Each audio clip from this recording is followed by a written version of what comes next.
we will start the regular meeting of the city council. And in accordance with PA 254 of 2020, the members should identify their physical location by stating the county, city, township, or village and state from which he or she is attending the meeting remotely. Roll call, please. Roll call, Mayor Garrett, I'm in Polk County, Davenport, Florida. Mayor Pro Tem Cantor, Here in Emmett County, Harbor Springs, Michigan. Councilmember Ferguson,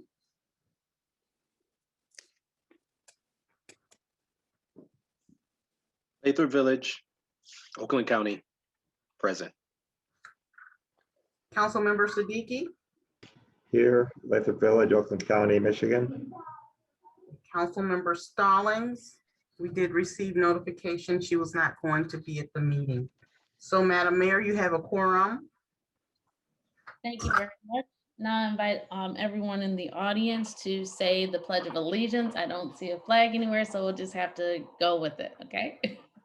I pledge allegiance. Pledge allegiance to the flag of the United States of America and to the republic for which it stands, one nation, under God, indivisible, with liberty and justice for all.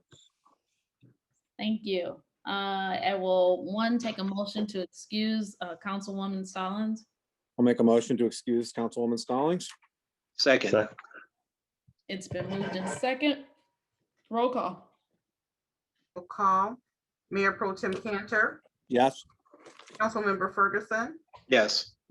Councilmember Siddiqui, Yes. and Mayor Garrett. Yes, Motion carried. thank you. Next we'll have the approval of the agenda. I'll make a motion to approve the agenda. Second, It's been moved in second. Roll call, please. No, ask for discussion. Sorry. Yep. I'm trying to rush along a discussion. No, I'd like to move the, or to remove from the agenda, item 12B, resolution to direct the city administrator to prepare plans and cost estimates. Okay. Anyone else? To be discussed at a later time. Thank you. Anyone else? Roll call, please. Councilmember Ferguson, yes. Mayor Garrett, Yes. Mayor Pro Tem Cantor, Yes. and Councilmember Siddiqui. Yes. Motion carried to approve the agenda and to remove item 12B. Was there a second on that? I Yeah. have, Yeah. Sorry for all the background noise. I'm so. There was a second, Scott. yeah, I have Ian as second.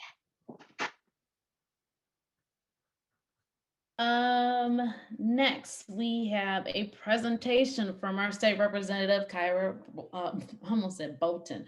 Kyra, state rep. Are you ready for me? Yes. Ready. Oh, okay, awesome. Well, first I want Oh, we lost her. That would be her internet, not ours. Okay, we lost you. Probably can't hear us if she's frozen.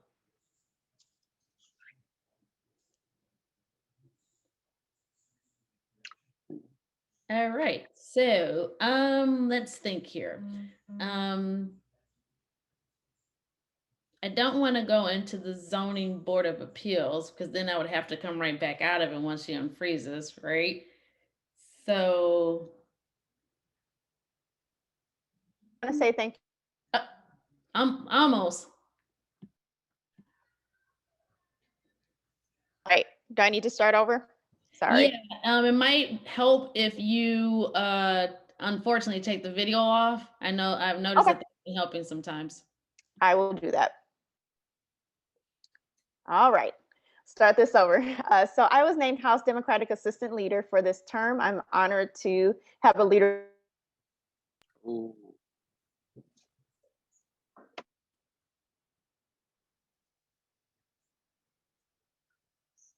All right, sorry. I will zoom through this because my internet is really angry at me right now.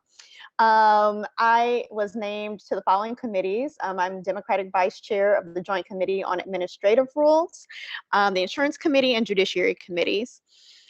Just want to update you on some upcoming events. I'm having a COVID-19 town hall on Friday, March 26th at 5:30. We will be joined by Dr. Khaldoun and Dr. Shah Jahan, who will both discuss COVID-19 in our particular communities. And I'll be joined by Senator Jeremy Moss and Senator Rosemary Bayer for that event. Want to let you know that I started an advisory council as well as a youth advisory council. To apply, you can email Kyra Belden at house.mi.gov. Basically, it's a board to just help inform my legislative priorities and legislative decisions. And so if you are interested, I really encourage you to apply. There is an event on Facebook Live from the House Democrats. It is our Black History Month event. It will feature a video of our African American leaders within the caucus to shed a light on our present and past history. Want to update you on our unemployment claims for our district. In total, we've had 634 unemployment claims for the entire district. 569 have been resolved. That leaves us with 65 unresolved UIA cases. And I know that, are you still able to hear me? Yep. Oh, okay, great, thank you. And I know that UIA has been incredibly frustrating. We are obviously going through an unprecedented time. And so I'm happy that we were able to help as many people as we were. We still have a little ways to go to help get those last 65 cases resolved. For those that aren't aware, we do coffee hours every month with the office. So please sign up for our e-newsletter at housedems.com/Belden. We were able to get 3 bills passed into law last session. And one was passed during lame duck, and that's the address confidentiality program, which would allow for victims of domestic violence and stalking and human trafficking to actually hide their address within the confines of the Attorney General's office to make sure that they're protected. And we are very excited to get that across the finish line. We're working on some really great things in the office as well as far as legislation. We're going to continue the criminal justice reform, healthcare, as well as a particular attention to senior issues. I was named to the Elder Abuse Task Force that's overseen by our Attorney General. And so we'll make sure that we're having legislation that protects our seniors. As you all may know, the federal government appropriated $5 billion to the state of Michigan to use for COVID relief. Currently, we're in a little bit of a tussle about not where to use the money because they have strings attached, but whether to use the full amount. And so myself and my caucus believe that we should use every single dollar that has been given to us by the federal government, which totals $5 billion. And our colleagues on the other side of the aisle don't believe that we need as much and are currently proposing a $2.5 billion plan. And so I just want to let the community know that I will be advocating for every dollar to be appropriated that has been already appropriated by the federal government. There's no need to leave money on the table, and there's no reason that our tax dollars should be going to other states, because that's what will happen if we don't use it. We'll lose it. And so there is an appropriation that I voted no on. In case anyone saw that and was wondering, it's because it only would have appropriated half of the allotted money that we were given from the federal government. And that's not just money for vaccine distribution. That's money to improve our schools to make them COVID safe. That's money for our small businesses. And there's so much we can do with that COVID relief. We shouldn't leave any money on the table. So I'll continue to fight for that. Again, just want to give my contact information. If you have any questions, please email Kyra Belden at house.mi.gov. We are happy to help. And if you have any questions, comments, or concerns, feel free to reach out. I hope you'll join the advisory committee and join one of our future coffee hours if you're available. And that is all that I have. And of course, I will answer any questions that the body may have as well. Thank you, Representative. Is there any questions from council? Nope, thank you. Well, thank you so much for your Thank time. you. And I think that we have it posted we have it in the newsletter about the coffee hour in the town hall, right? Yes, okay. Perfect. Thank you so much again for letting me address you tonight, and have a good night. You too, Thank you. Appreciate it. Now I want to adjourn the city council, the board of the city council, so we can go to the zoning board of appeals. Did I say that right? It's so far and few between. I'll take a motion for adjournment.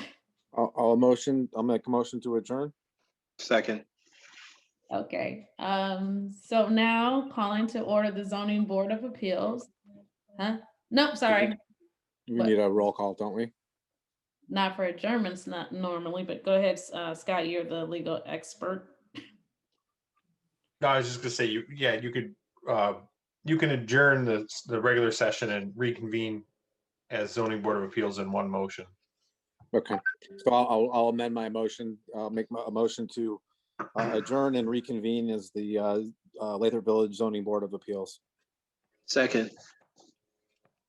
Do you still need, do you need a roll call or you just need to do the roll call? Yeah, as- do a roll call to open, and then same thing as with the council meeting. Members should identify where they're attending from. It's redundant, I know, but Okay, roll call. I don't want you all to be all upset with me because I'm where I'm at.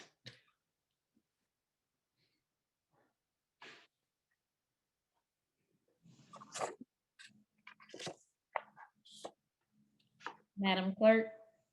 You're on mute for that. Oh, sorry, I'm just talking and talking.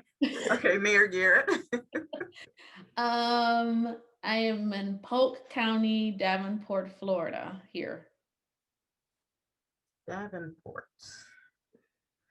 Okay. Mayor Pro Tem Cantor, Yes, and I am here in Harbor Springs, Michigan, Emmett County. Councilmember Siddiqui, Here, Lathrup Village, Michigan, Oakland County. and Councilmember Ferguson.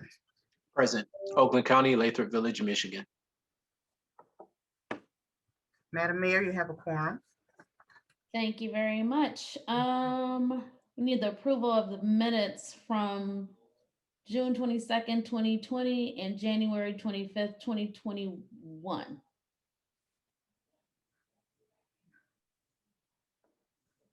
Anybody can make that? I'll make a motion to approve the zoning board of appeals meetings for June 22nd, 2020 and January 25th, 2021. Second. Okay, it's been moved in second. Is there any discussion around the approval? Hearing none. Roll call, please. Board Member Cantor, Yes. Board Member Siddiqui, Yes. Board Member Ferguson, Yes. and Board Member Garrett. Yes. Motion carried. Thank you. The first public hearing is going to be for 27215 South Hill Road, Lathrop Village, Michigan 48076. Appeal number 712-21. The Zoning Board of Appeals for the City of Lathrop Village will hold a public hearing on an appeal filed by Rami, and I apologize. I'm not going to attempt your last name, but You so both. you're so. I just, sorry, I don't like to destroy anyone's. It's okay, just call me Ramil. Okay. Hi, everyone. Property owner at 27215 South Hill Road, Lathrop Village. to obtain a variance from the section 5.5 of the City of Lathrop Village zoning ordinance. Who is introducing that? Do you want me to introduce it first, or do you want to do the public hearing first? Why don't you give a brief overview? Is Jill going to join us tonight or no? No, there was a conflict. So, Okay, all right. Why don't you give a brief overview? We can, and then we can open it up for public comments. And then if there's additional questions, we can provide that additional information. perfect. Thank you. So Ramil actually purchased the building at 27215 Southfield Road midsummer last year, and is proposing to put a mobile MRI truck as well as some related medical offices in that building. He appeared before the Planning Commission on December 15th, and the Planning Commission approved his site plan, and with the recommendation that he request a variance for the screen wall that is required between his commercial lot and the adjacent residential lots. The ordinance does stipulate that a 6-foot masonry screen wall is required. And Ramil is instead proposing to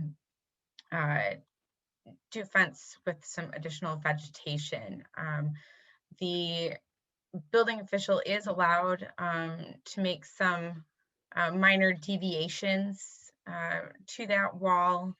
Unfortunately, what Ramil would like to do and would not be considered to be minor modifications, which is why the Planning Commission recommended he appealed to the ZBA. So he has made some fairly significant efforts to reach out and discuss this issue with his neighbors, and I believe there was at least 2 letters included within your packet. So that is it in a nutshell. Certainly ask some questions if you have any.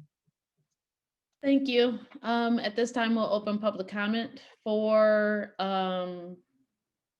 the public hearing. Question, what I was just sent, that's for public comment, Dr. Sherrill, at the end of our agenda, I mean, the end of council, right? Not for this particular section.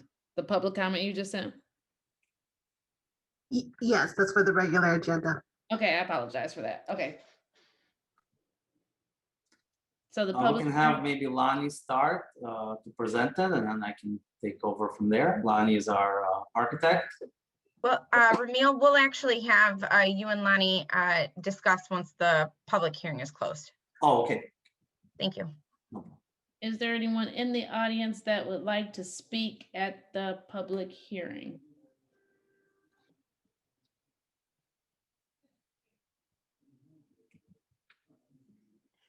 Anyone would like to speak? Yes. Looks like you have a couple of hands raised. First one is going to be Michael. Oh, goodness, I should probably put my glasses on because I can't see the. Colby. Thank you. Yeah, Michael Bowlby. Yes. Go ahead, sir. I own the house directly behind Lathrup Pharmacy and also part of Ramil's building. And I really do not think that a masonry wall would look good in a residential neighborhood. So I support Ramil in his effort to put in a upgraded vinyl fence or wood fence as opposed to a masonry fence. I think that the masonry fence is too commercial or industrial looking for a residential neighborhood, since that fence would be right on my backyard. I also have a question about cost sharing. We have talked to the owner of Lathrup Pharmacy, and they are not interested in cost sharing. And I was curious as to why Ramil was being asked to upgrade the chain link fence, but the pharmacy did not do anything to upgrade the same chain link fence that's behind them, between them and my house. I think the answer to that question, and Scott, correct me if I'm wrong, is because Ramil is doing a major project which requires going through the planning commission and a site plan. And so that allows the city to enforce the zoning, all the zoning regulations, whereas the pharmacy hasn't. Is that correct, Scott? That's correct. The zoning ordinance has changed since those buildings were originally put into place. The chain link fence are no longer allowed as a screening wall between a commercial and a residential property. So the modifications that he's making to that property, as Bruce indicated, required him to go through the site plan approval process. One of those requirements is that he bring that fence into compliance. As far as cost sharing, it's the responsibility of the commercial property owner to put the wall in. It's not the resident's responsibility. So typically there is no cost sharing. There is no cost sharing between in that scenario between a residential property and a commercial property.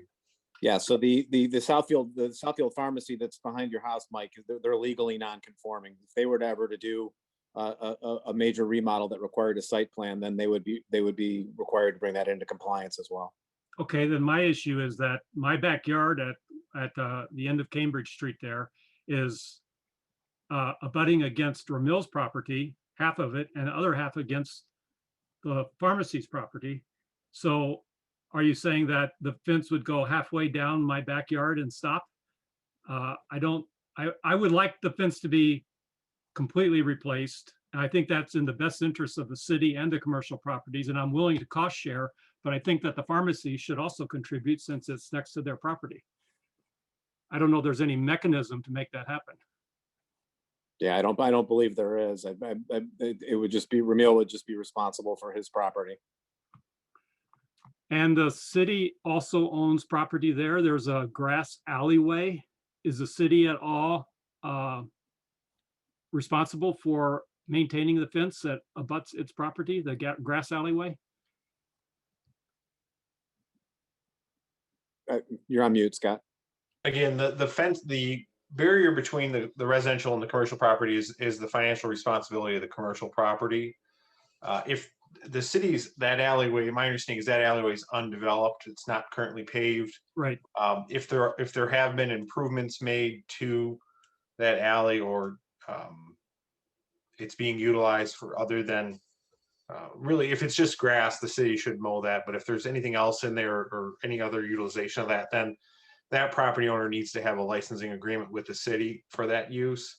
So if it's going to be landscaped or used for parking or something along those lines, then the city would license that to that individual property owner. But my understanding is that there are no license for either of those parcels, so that there shouldn't be anything in that alley other than grass that should be maintained by the city.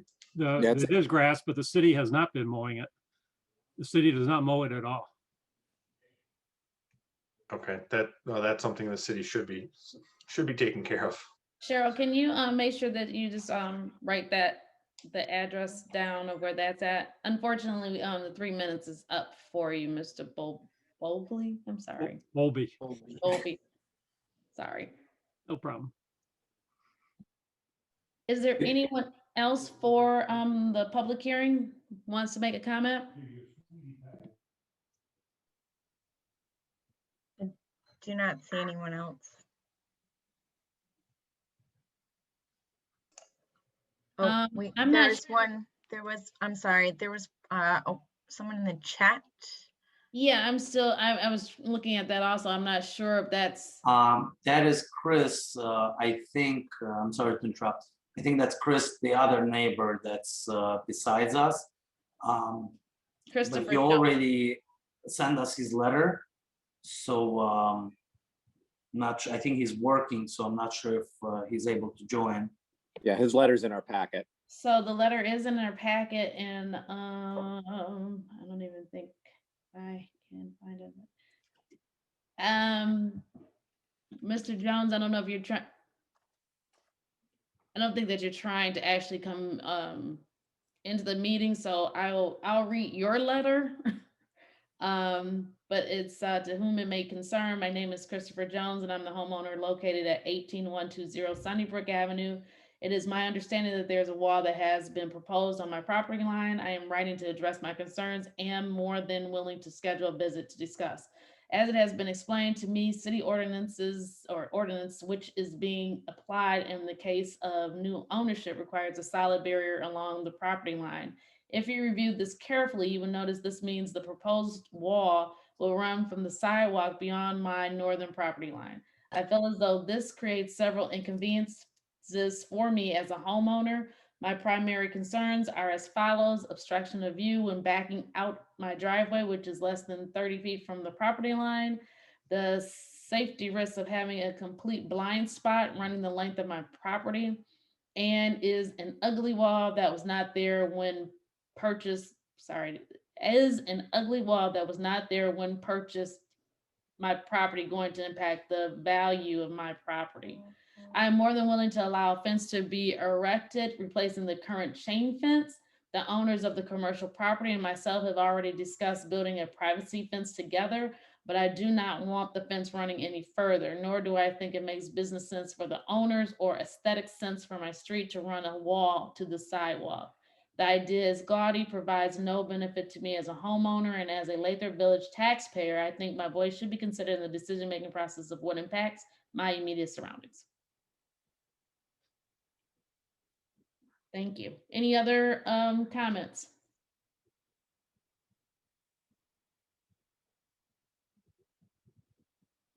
Susie, anyone? Anyone see anything? Hands? No? Okay. Closing the public hearing, going to the action request, the consideration of a motion to approve, deny the zoning variance requests at 27215 Southfield Road. All right, now we'll have Lonnie Zimmerman, the architect for the project. Give you a quick overview and hit any highlights that he wants. Okay, thanks, Susie. I'm Lonnie Zimmerman, as Susie said. I'm the architect, been working with Ramil to the renovation for the project and the site plan approval for it. And I submitted with the ZBA application an attached letter that, or not really a letter, but a description of some of the hardships that are practical difficulties that we have, in addition to what the two homeowners have written. I also put some photographs in. Some came off of Google Earth when the weather was nice and it was taken, and others were in the fall when some of the leaves were gone. But the result shows that along that property line, there is a lot of planting now. Trees and bushes that are right on the property line. In addition, there are 2 telephone poles within about a foot of the property with guy wires. And any construction of a masonry wall would probably have a major problem with foundations for the wall compared with the guy wires and the telephone, or I guess electric poles. But so there is a practical situation with that, in addition to what the homeowners have said, that just the problem with the appearance of a masonry wall. We don't think that we would lose a significant amount of the landscape if we put in a cedar or other type of wood fence, because we would probably, for example, use the fence post locations that are there now and be able to put in the fence posts for the new wall. And that way we wouldn't be disrupting as much of the landscape. Some that's right on the property line and growing through the fence possibly, but most of it we think, because it's either on one side or the other, can be retained. So some's going to be on Ramil's property and some will be on the homeowner's property. I can't tell you what percentage is going to be where, but it's going to be able to be retained in a significant way with the construction of a wood fence as opposed to a masonry wall, which seems to be what the adjacent property owners really are against as well. And so I guess I would couch it in those terms. And I think Ramil can talk a little bit more specifically about the fence that he is proposing and has talked to the homeowners about. Thank you, Lon. Hello, everyone, again. Thanks for listening, hearing us out. So after discussing it with Lonnie and the homeowners and looking at the fence line overall, like Lonnie mentioned, we do have some nice trees there, and if we will put a masonry wall, we will have to put a foundation, which will then we'll have to pretty much cut through the roots of the existing trees, and that might potentially damage those trees and make them die, and we would like to avoid that. After speaking with the neighbors, we agreed that we can put a cedar wall, but then also we thought about, hey, there eventually will be some maintenance that needs to be done. Some of the wood will start to rot after a while. I proposed, and the neighbors agreed, that we can probably spend a little bit more money, but put a vinyl fence, more of a wood-looking vinyl fence. And I'm gonna try to, I think I sent a few pictures to Susie, but I'm gonna try to share my screen and see if I can show you this. I think we have all the pictures in our Yeah, packet. we got the pictures. Yeah, Okay, so great. there's no need for that. Thank you. So that's where the kind of the cost sharing would come in, because this vinyl fence is pretty expensive, but it's probably 4 or 5 times more expensive. But it will require no maintenance. It will look really, really nice, and it will look the same way from both ends, from both the neighbor's side and from the street side, from the Southfield side. As far as our discussion with Mike, the neighbor on the north side, my property goes halfway into his property, and then the rest would kind of remain the same chain link fence, which we thought that maybe if the pharmacy would participate, we can cost share and extend it all the way out, so it's one nice wall going all the way. Now we can, I definitely would like to discuss that with Mike and see how we can work that out.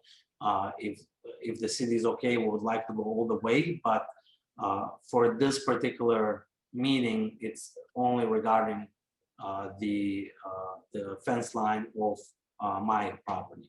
But I also want to try to make it to where we can make one nice long wall. So the pictures that I propose, and we're still gonna discuss with the neighbors to make sure that the cost is efficient, and try to put a vinyl fence, or at least a wood fence that will separate the neighbor's property from my property and from Southfield Road, which will create a nice noise reduction. And then the current trees that are there, and especially in summertime, they definitely green up, and they eliminate some of the noise from Southfield Road. Thank you. I have a question to our city attorney.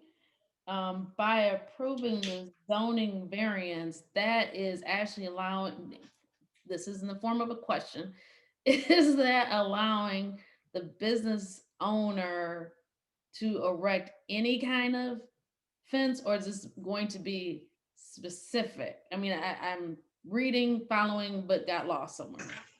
So I think the request is a variance from the zoning ordinance, the section 5.5 that specifically requires a masonry type barrier wall. The applicant has proposed, from the information that I reviewed, has proposed 2 different types.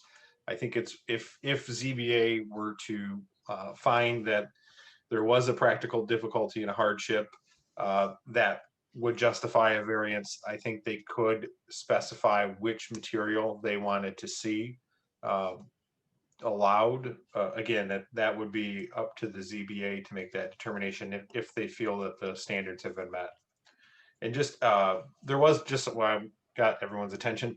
Those standards are outlined in section 7.714 of the zoning ordinance. They were also highlighted in the planner's review letter that is included on page 15 of your packet. So.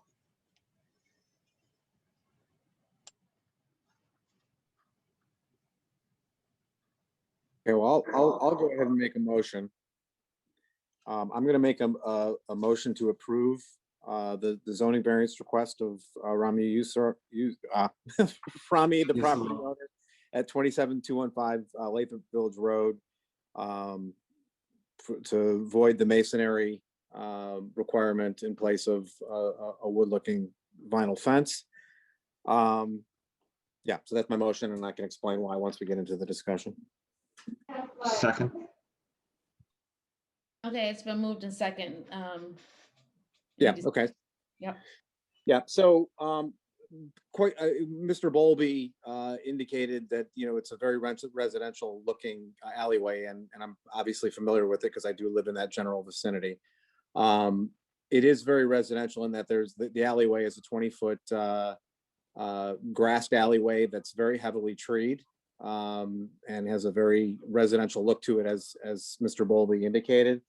And in section 7.714 of the ordinance, section D, it indicates that it shouldn't, the ordinance shouldn't diminish the marketable value of adjacent lands or buildings.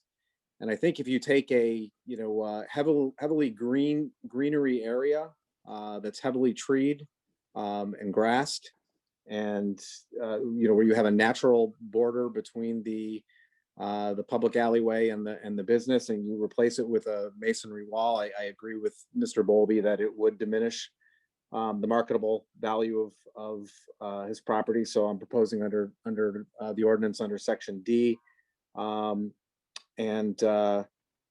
under section F.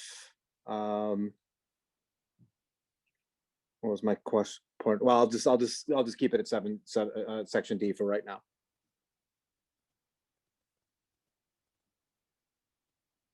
If I may jump in for a second,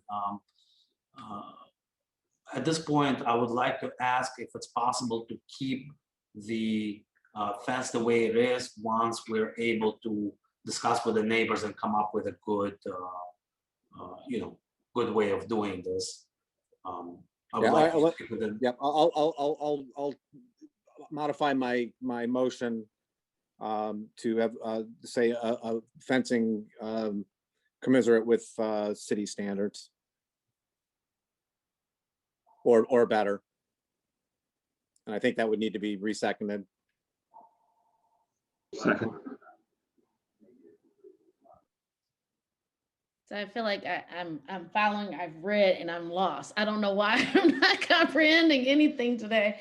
But so just to make sure, because I'm, you know, like to stay very conscious of what residents send us also. And where I live, somebody put a fence up and it was a very nice vinyl fence, but it obstructed my view, which really disturbed me. Even to this day, it still disturbs me. So I'm just trying to make sure that I'm grasping on this. So what we're saying is no masonry fencing. And the other issue that I kind of read from Mr. Jones is that it's going to extend all the way to this end of his driveway, right? And that is what the letter would say. In the event that a masonry wall would come up to the roadway, there are instances where it would get stepped down so that that line of sight would not be obstructed. Could I make a comment though? Ramil's south property line, which is what we're talking about, doesn't come as far as the sidewalk. It really stops about, I'm guessing 10 to 15 feet south of the house. So there's quite a bit of driveway left south of his property line before you get to the street. So, That shouldn't be a problem. so that would not be blocked, at least a portion of it, no matter which solution was the result of the meeting. If I may jump in, I think what I would like to ask at the moment is to not to put the masonry wall, which will not interfere with any neighbors or anybody, and give us a chance to try to work it out with the neighbors and come up with something that is gonna look nice for both sides, and try to, you know, put something like that there eventually. Well, that's essentially what the motion is saying, because Yeah. the motion is saying to provide you for relief from the masonry requirement while still requiring a fence which would conform to, you know, the city's fencing ordinance. I have a question for the for the board then. Because Ramil is eager to submit for a building permit, and if the new fence is not totally designed or selected yet, will that hold him up from obtaining a building permit if we just put some general notation on the drawings as to what basically the motion says? Because he wants to move ahead and he may not have the new fence selected. Ramil will be allowed to submit a building permit for the interior work. However, I would strongly recommend to the ZBA that you do put in a timeline, but for Ramil for your expected completion, as would normally happen for any sort of site plan approval, like exterior work that can't be done due to weather, right, is typically given a deadline of the end of May. And I would say that it would be expected that in order for Ramil to obtain a full certificate of occupancy and begin truly operating on site, he would need to have that fence or the masonry wall, whatever the ZBA decides. Those would need to be completed before he would receive that certificate of occupancy. Sure. Would I be able to get a partial certificate of occupancy with, because the interior we can go through pretty fast and the weather will not permit me to do the fence? That's a discussion that you and I can have with the building official after the ZBA meeting, if you like. Okay. Right now, pretty much we have a couple of either a wood fence or a vinyl fence agreed with the neighbors. We're preferring to go with a vinyl fence, which is more expensive, but it will look really, really nice for both sides.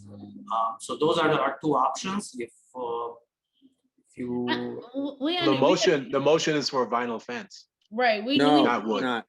No, it's not. No, it's for a fence according that complies with our fencing ordinance. So I would recommend that since you're going to give a deviation from the masonry, that you specify the type of fence that you're going to be expecting. I wouldn't leave it open because there are other materials that may not be desirable for a commercial residential property boundary. So again, if that's the pleasure of the zoning board of appeals, I would strongly recommend that there be some more specifics in what the variance is going to be for. Scott, can I make I assume I can make the recommendation to say that it's a privacy fence, so that would eliminate the other types, and that way they could decide whether or not it's wood or vinyl. Yeah, and I think you can say privacy fence made of wood or vinyl. I mean, Ramil has indicated that it's going to be one of those two materials. And normally that's 6 feet, right? Correct. Okay, so let me go again with the motion. We'll make a motion to approve the zoning variance request for the property owner at 272115 Southfield Road to provide relief from the masonry wall requirement and instead use a privacy 6-foot privacy fence made of either wood or vinyl. Second. So there's still more discussion because I'm here, I get it, but my concern is when I keep looking at the picture and I see that these boxes are showing all the way down to the sidewalk, that really concerns me. And I know what you're saying, Susie, that it was a masonry that'll be stepped down, but just the fact of where this is located at, where the driveway is located at, and how it's right off, right near Southfield Road, that's where I keep having my pause at. You see what I'm saying? If Not someone's really. backing out their driveway and there is you would have to back in your driveway to be able to come out forward to look around the fence. Now, But before you shake your head, Bruce, let me Yep. finish explaining what I'm saying. I'm looking strictly at what was sent to us in this picture. And I've driven over there, also and looked at it and picture that. And being someone that's had that issue of a fence, it concerns me. And so that, I guess, is where now you can go ahead and interject.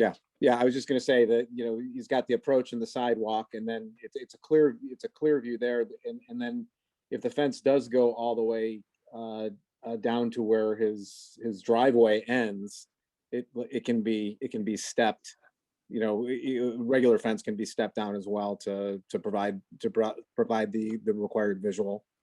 And that's currently part of the ordinance. Right. It indicates that the fence will not extend to the first 20. So if it's adjacent to an R1 parcel, the first 20 feet from the street, there can be no fencing. And then the next 20 feet, it can be reduced to 3 feet in height. So yeah, you will have that clear vision from his driveway backing out. May I make a comment, please? In what we submitted, there's an aerial photo. On the aerial photo, I indicate where the existing chain link fence is. And you'll notice where it is relative to the house. And then you see how it is relative to the street. It shows up in the aerial photo. So as I mentioned before, it's just past the south wall of the house, and between the fence and the street, you've probably got another maybe 30 feet or more. So what happens south of the property line, the residential property owner would have clear vision. If I may jump have in. the aerial, I must not have the aerial photo because it does not show me very clearly. It just shows me where the property lines are. Do you want me to hold it up? I don't know if it shows. It's if you're looking at the one that let me see that one again. Kelly, it's on page 16 of the ZBA packet. 13. Towards the very end. 13. I thought it was 13. 13. If I may make a comment real quick, Chris is listening to us at the moment. At the moment right now, his chain link fence is the way I assume he would be okay with the fence going. It's not in the way at the moment. Chris, if you hear us, would the current chain link fence, the way it's sitting, would that line be okay? I mean, Well, I guess to add on to that, Ramil, the question for the city attorney is the fence that they have to put in, does it replace the existing fence, or does it have to actually extend beyond the existing fence if it's still part of their property? So it still has to comply. It has to comply with the ordinance and all other facets other than what the ZBA grants a variance from. So if they're requesting that they modify the location of the fence, then that again, that wasn't a noticed variance that they're requesting. I would request that they resubmit a variance for that portion of the ordinance. But this variance is specifically requesting a variance from the building material. Again, I don't think it's appropriate to make to grant a variance for something that wasn't requested, especially if it wasn't noticed and given an opportunity for comment on. Right, We right, only okay. are- If I can ask again, please, we are only requesting variance for the wall that would be required behind his property, up to his property. Right, right. So, that- so anything south of where I indicated on that, you said it's on your page 13, is not his property line. His property line comes to right, kind of the edge of his parking lot there. And Oh, anything right. south of that is not his property line. Got it. That's why the fence goes in. I got it. I'm tracking. Okay. Yep. So the fence may go beyond his property line, but my understanding would be he's only obligated to his property, not beyond it. Which the That would be fence correct. kind of ends currently where my property ends. Gotcha. Yeah, because there's a very wide right of way over there. Right, So- because of the sidewalk curves around a little bit, so Right. the current chain link fence ends right approximately where the property line ends, which would be, I would assume it's okay just to replace that current chain link fence eventually, and not really mess with blocking Chris's exit way of his driveway. And Right. that- So it's not going any further. So there's no way it's gonna block his vision. Got it. Thank you. And that's up to his south property line. So it's Yep. not beyond, it's not south of the south property line. So as I've been trying to say here, Scott, the fence would only be behind the subject site. It would not extend. Correct. And so that is where the existing fence is. I mean, I can't really, Yeah, I don't know where the existing fence is. I'm assuming it's on the property line, but I don't know that for It- a fact. It's pretty close.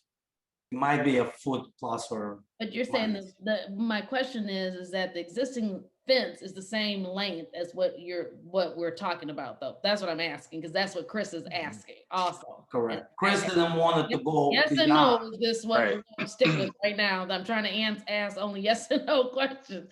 But so the new fence will replace, That shows it. Yeah, I'm not sure what page it is, but it's my label of photo B. And then I'll hold it up. It shows the end of the fence. I've got it shows the end of the fence and the house adjacent to it. So basically it is, as was just described, the end of the fence appears to be at just about the edge of the property line. okay, well, let's go ahead and just roll call because I can't anymore. Sorry. As long as in my brain that fence doesn't go any further than his property line or where that fence is right now, you're only replacing what the existing fence is right now, and it's not masonry. Let's roll with it. If someone knows it's any different than what I just said, just shout it out real quick. Otherwise, let's just do the roll call. Roll call, Councilmember Siddiqui, And Chris agrees. I'm sorry. Yes. Councilmember Ferguson, Yes. your board members in this meeting, Board Member Garrett, Yes. and Board Member Cantor. Yes. Motion carried. Thank you. That's why I'd like to have a printed copy. This is painful. Motion to adjourn the ZBA and reconvene as the, Thank you. I found it. Motion to adjourn the ZBA and adjourn. I mean, to I'll make a motion to adjourn the ZBA and rejoin the city council meeting. Second. it's been moved and seconded. Do we have to do where we're at again, or we're good? no, you're good. Thank you. We're good? Thank you. Thank you. guys. Thank you. Thanks, Have a good Romeo. evening. Thank you. Thank you, everybody. All right. Thank you. Have you ever been in a situation where you just feel like you're speaking English, but everyone else is maybe you're just like. Anyway, consent agenda. Items under consent agenda are routine and non-controversial by the city council, and it'll be approved in one motion. Do I have a motion for the consent agenda? I'll make a motion to approve the consent agenda. Second. It's been moved and second. Is there any discussion about the consent agenda, which I think not? Roll call, please. Councilmember Ferguson, Yes. Mayor Garrett, Yes. Mayor Pro Tem Cantor, Yes. and Councilmember Siddiqui. yes, Motion carried to approve the consent agenda. Thank you. Next is the disbursement report. First one up is going to be consideration of approval for monthly disbursement reports for the month of January 2021. Yeah, I'll let the person who does the motion read the rest of it. Yeah, I'll make a motion to approve the January 2021 disbursement report for a total of $967,796, of which approximately 493 are associated with the general fund, $9,600 approximately associated with the major road fund, $9,600 is a spend associated with the local road fund, $16,000 for capital fund expenditures, $14,000 for the Downtown Development Authority, and approximately $424,000 for water and sewer. Second. It's been moved and seconded. Is there any discussion? Hearing none, roll call, please. Roll call, Mayor Garrett, Yes. Mayor Pro Tem Cantor, Yes. Councilmember Siddiqui, yes, and Councilmember Ferguson. Yes. Motion carried. Thank you. Next is receive and file department reports, which is, we have to do these all in one. We can do these in just one swoop. We don't have to do, it's stated differently. I'm just used to certain things. It's new from the Muni code. Okay, so next we have the departmental reports. Who would like to give the motion for it? I'll make a motion to receive and file the department reports. Thank you. Second. It's been moved in second. Is there any discussion on them? Hearing none, roll call, please. Mayor Pro Tem Cantor, Yes. Councilmember Siddiqui, yes, Councilmember Ferguson, Yes. and Mayor Garrett. Yes. Motion carried. Thank you. Okay. Now it's time for the public comment section. This is the public comments for items that are on the agenda. If you would like to speak, you are limited to 3 minutes on topics that are on this evening's agenda. Is there anyone that would like to speak? There's no hand raised. Yes, there's Lachelle Dixon has her hand Oh, up. there we go. Yes, I am speaking on behalf of the CDBG public hearing, the program for 2021. My name is Lachelle. Good evening, everyone. I am a representative from Haven. I want to begin by thanking the city of Lathrup Village for all of the help and support that you have given to Haven in the past. As you know, Haven is an agency that works with the issues of intimate partner violence and sexual assault. Your support last year for the 2019-2020 year enabled us to serve 5 from the city of Lathrup Village. We ask that you continue that support again this year. Our services enable survivors to receive free service and support to heal from the injustice of sexual assault and intimate partner violence. Anyone can become victimized regardless of the race, socioeconomic status, gender identity, sexual orientation, culture, education, or religious beliefs.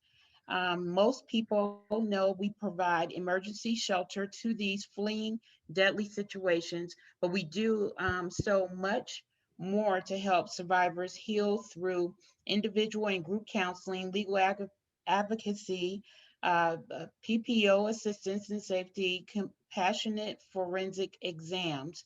Our crisis and support line offers crisis intervention, resources, and support for concerned individuals and victims 24 hours a day, 365 days a year.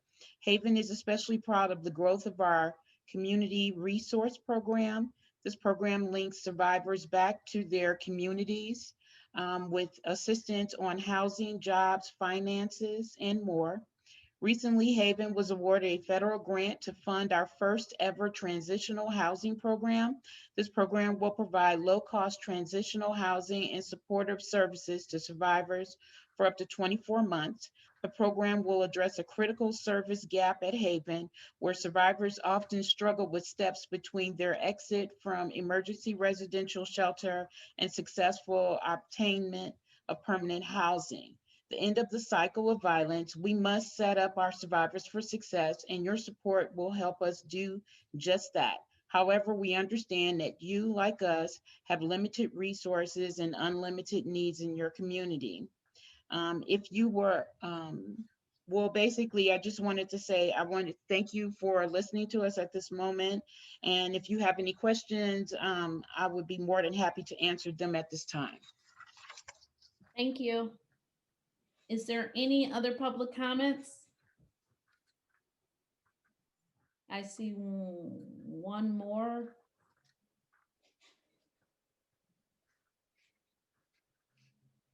KT Flan. Catherine Flannery, 18614 Bungalow Drive.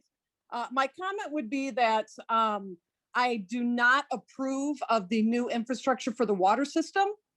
I think that the push through on things that with this city council is a bit, yes. Katie. Ma'am, that is, Ms. Flannery, that's not on our agenda this evening. So if you could hold your comment until the portion of the public comment where you can voice your opinion about anything else that's not on the agenda. Okay. All right. How long? I will wait because you'll hear it. Thank you. Thank you. Is there anyone else that would like to speak regarding anything on the agenda this evening? Hearing none, we'll move on from public comments, going into the public hearing for the CDBG grant, the Community Development Block Grant Program Year 2021.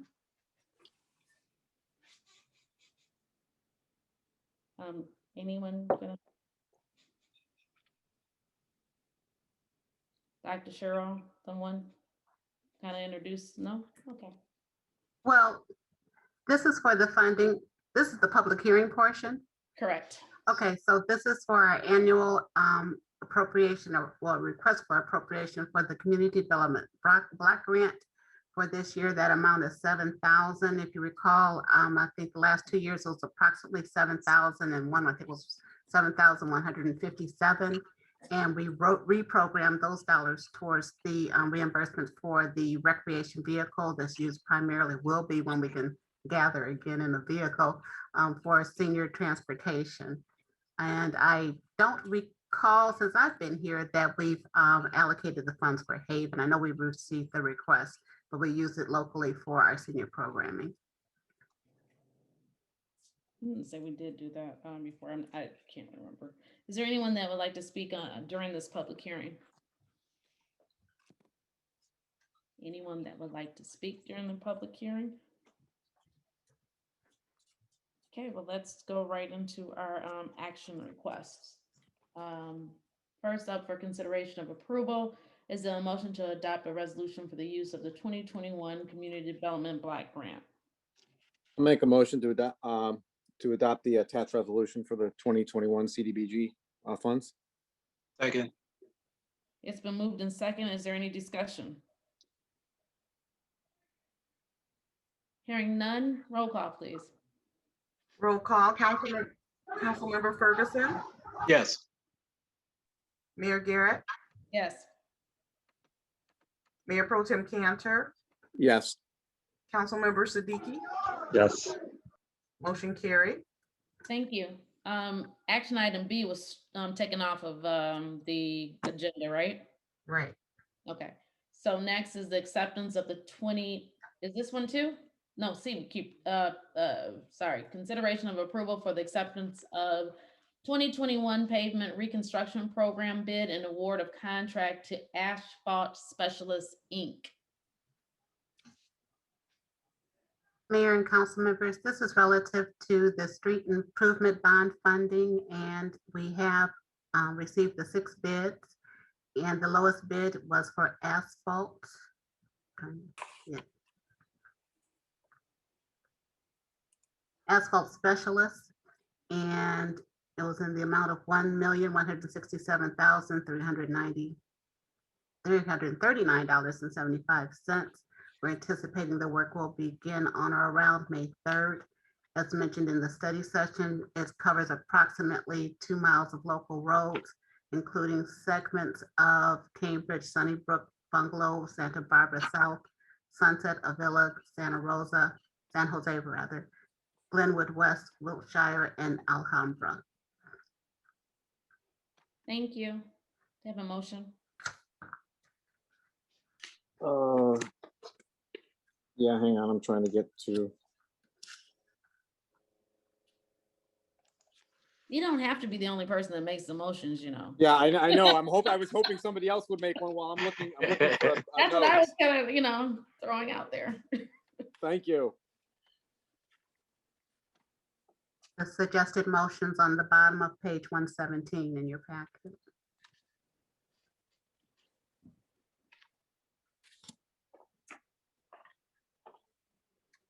Well, I'll make it. A motion to accept the 2021 pavement reconstruction program bids and award the contract to ASI and authorize the mayor and city administrator to sign the contract on behalf of the city of Lathrup Village. Second.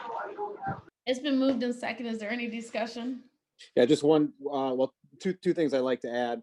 And that's why I was searching for the page in the document. Cambridge is actually not on the pavement list this year. This is the one where we had the ditch special assessment, but because of the fact that Consumers Energy needed to move a pipe and couldn't do it this year, we pushed it to next year. So that's not in there. I just wanted to make that clear. And also just wanted to mention, we talked about this in the study session earlier. One of the great things about the bids that we received is they came in significantly under the engineer's estimate, which is great news for the city, which will give us the ability to actually pave more roadway with the same amount of money. And ASI has done work in the city in the past on our roads, and it's been good quality. So we're happy with the bid. Hey, Bruce, can I interject something? Yeah. Scott Ringler with Giffords Webster. There is a portion of Cambridge that will be paved this year. That's from Santa Barbara to the west to Rainbow. Oh, right. I'm sorry. I was thinking the part that we took off that was west to south, east to Southfield. Sorry about that. Right. Yeah. Okay. Yeah. Thanks for the correction. Any more discussion? Hearing none, roll call, please. Roll call, Mayor Garrett, Yes. Mayor Pro Tem Cantor, Yes. Councilmember Siddiqui, Yes. Councilmember Ferguson, Yes. motion carried. Thank you. Next, we have the Water Service Line Replacement Program, sub-agreement with D'Angelo Brothers Incorporated. Mayor and council, if you recall, the Michigan Eagle Department, what used to be the DNR, has made a requirement for all municipalities relative to the verification of the water service line material from the water meter in the home out to the water main in the street owned by the city. So as part of that, SACWA has obtained a contract that has a beneficial rate for the local communities that participate in that collaborative, so that we can subcontract with the company that they awarded the work to.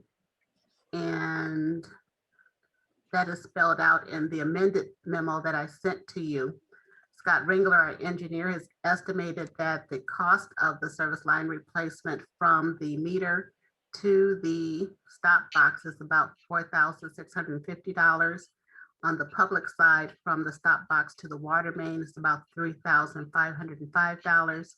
And if both are required, it would cost $7,255 to do that replacement. And related to that is, but not pertinent to this particular contract, is the verification project that we will be contracting with Sunday to do that portion of the project. And so what you have before you is the subcontract with the vendor who's been identified by SACWA as the D'Angelo Brothers, Inc. to do our project. And I do want to mention to you, the anticipation was that it would be paid through the Water and Sewer Capital Improvement Fund. But should that not go forward, we still have to do the work and it's going to be reflected on the water bills. So either way, it's going to have an impact on the cost of providing the service to our residents.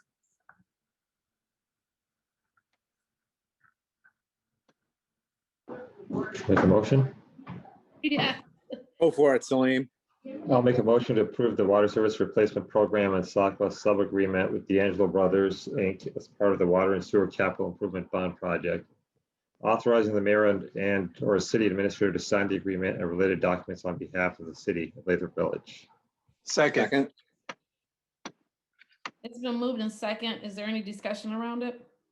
Yeah, I just wanted to make one comment. You know, the contract, the discounted rate contract that we're getting for the service line replacements, as well as the you know, the material, the identification of the material with Sunday, plus a few other things, you know, makes up about roughly about 2.5 million of the capital improvement bond. And just to be clear, this 2.5 million are unfunded state mandates. So these are things that we are required by law to do from the state, and the state requires us to do it without giving us any finances or any financial assistance to do these things. And I thought that was worth mentioning because that's the reason why this is part of the capital improvement bond that Cheryl just mentioned.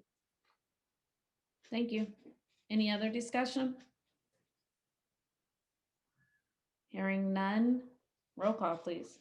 Roll call, Mayor Pro Tem Cantor, Yes. Councilmember Siddiqui, Yes. Member Ferguson, Yes. and Mayor Garrett. Yes. Motion carried. Thank you. Next up is the realtor contract for the House in the Woods property. This is a follow-up to the discussion we had in the study session and in the previous study session with the realtor, Natasha Hughes Smith, doing business as Lynn and Associates. And this is relative to the services for the marketing and selling of the House in the Woods property, also known as 19600 Forest Drive. And that firm would have a 6% commission on the sales price. It's a approximately 6-month contract ending August 2021.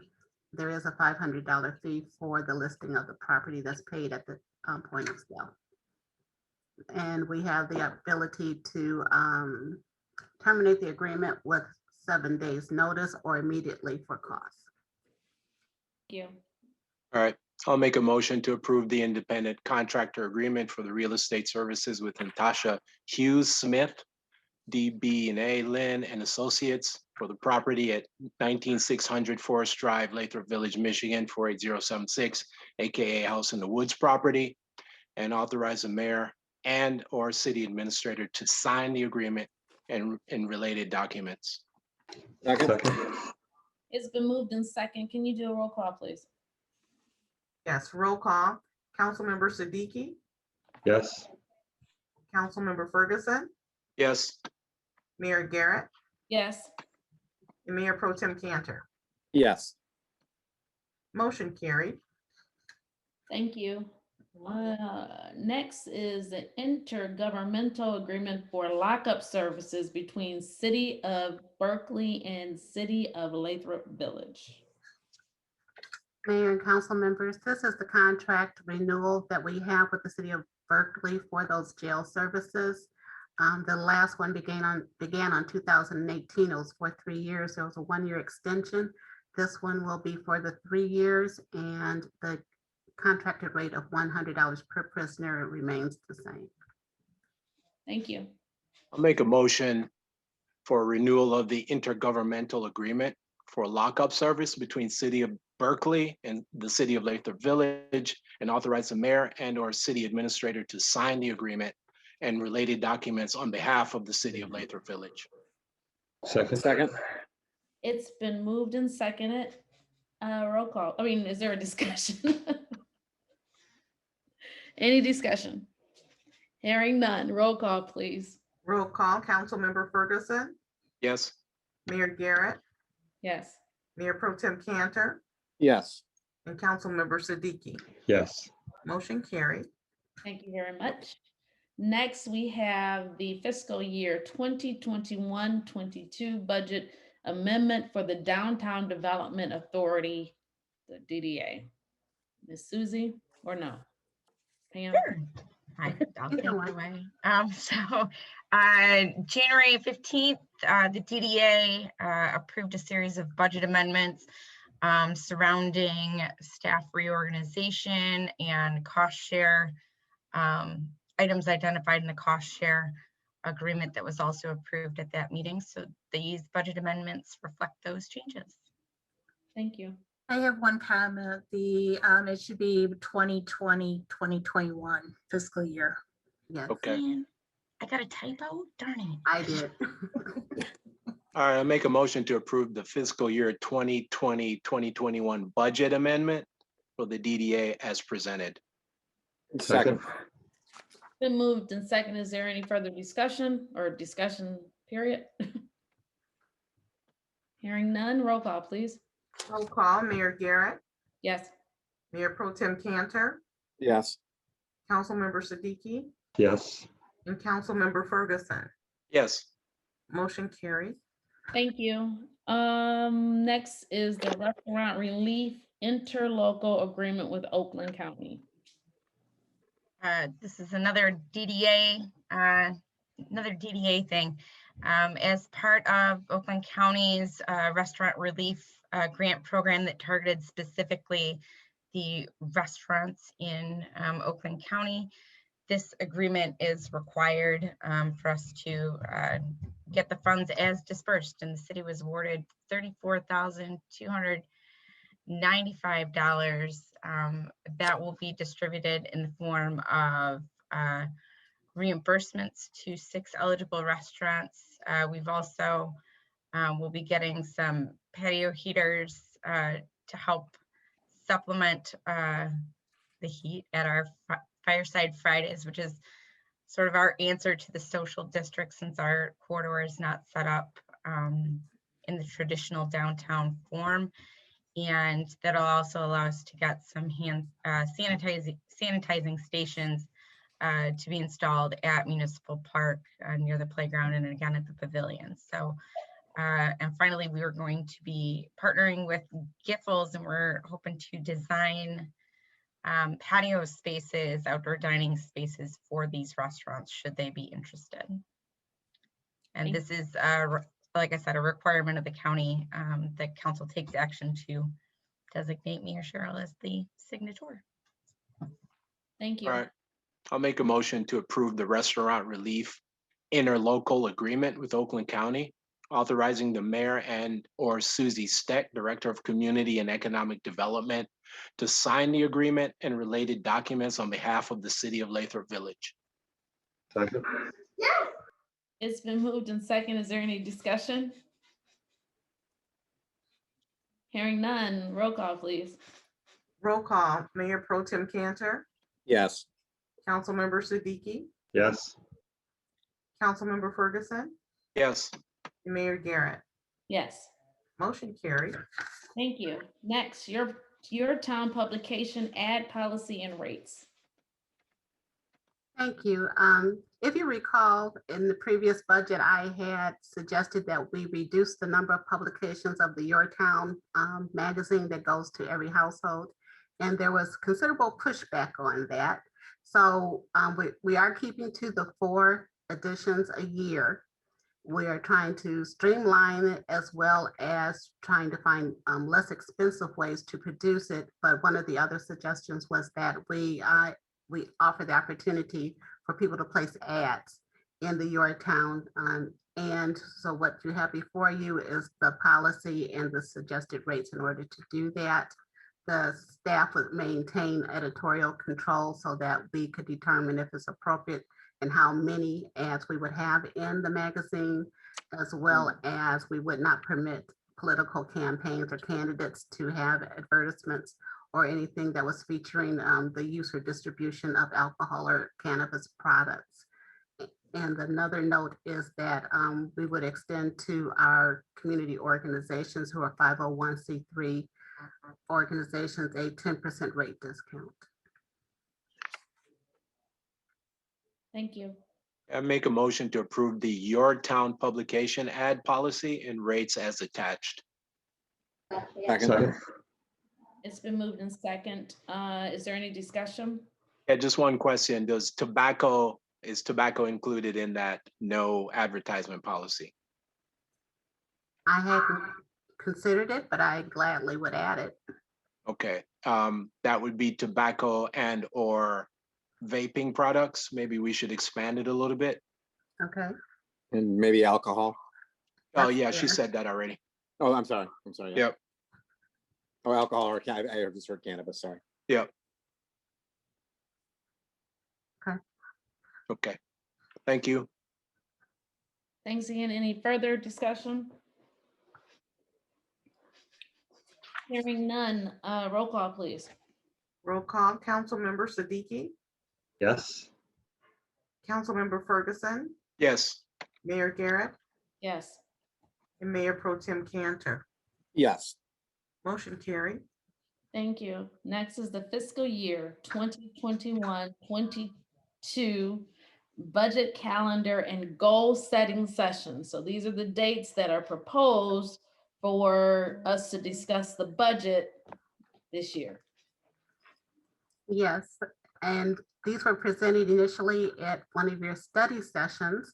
So these are the dates that are being proposed, and we are more coordinated so that we should receive the DDA budget as well as from the Planning Commission, their capital improvement plan proposals prior to the adoption of the budget. And the one thing I do need some guidance from you is on if you want a goal setting session and when you would like that to be.